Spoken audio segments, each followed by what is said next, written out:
Hi friends, నేను 3 layers long frock అయితే stitch చేశాననమాట ఈ క్లాత్ తోటి. ఇది వచ్చేసి మొత్తం 6 మీటర్లు, కాకపోతే 2 ముక్కలు వచ్చిందనమాట. మీరు బారుకుంటే ఒకటే చీర తీసేసుకోవచ్చు.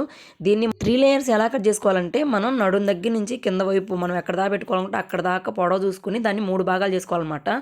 క్లాత్ మీద చూపిస్తే అర్థం కాలేదని ఒక సిస్టర్ అడిగింది, అందుకని క్లియర్గా చూపిస్తున్నాను, చూసేయండి. ఫస్ట్ మన చీరలో నుంచి బాడీ ఇంతే ఇలా కట్ చేసుకుంటాం కదా, ఇంకా మిగిలిన చీరలో నుంచి మనం పొడవు అంటే 3 లేయర్లు, ఒక్కో లేయర్ ఎంత పొడవు పెట్టుకోవాలనుకుంటే ఆ పొడవుని సమానంగా అన్ని ముక్కలైతే ఎన్ని ముక్కలు వస్తే అన్ని ముక్కలైతే కట్ చేసుకోవాలన్నమాట. ఫస్ట్ వచ్చేసి కట్ చేసుకున్నాక ఫస్ట్ లేయర్ వచ్చేసి మనం బాడీ కన్నా అంటే బాడీకి జాయింట్ చేస్తాం కదా, దానికన్నా డబుల్ ఉండేటట్టు చూసుకోవాలి.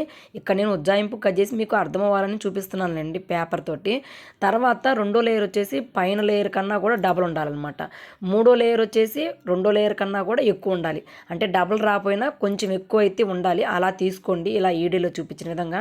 కాకపోతే పేపర్ కట్టి నేను ఉజ్జాయింపుగా అలా కట్ చేశాను. మీకు అర్థం కాకపోతే మళ్ళీ అడగండి.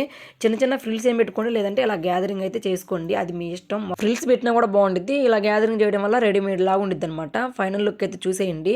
ఆల్రెడీ వీడియో ఛానల్లో పెట్టాను, ఎవరికైనా ఇంట్రెస్ట్ ఉంటే చూడండి. అబ్బా వీడియో లింక్ ఈ షార్ట్ కింద అయితే పెడతాను, చూడండి. ఎలా ఉందనేది కామెంట్ చేయండి. వీడియో నచ్చితే మాత్రం లైక్ చేయండి. మన ఛానల్ అయితే సబ్స్క్రైబ్ చేసుకోండి. మరొక మంచి వీడియోతో మళ్ళీ కలుస్తాను. అంతవరకు బాయ్ ఫ్రెండ్స్.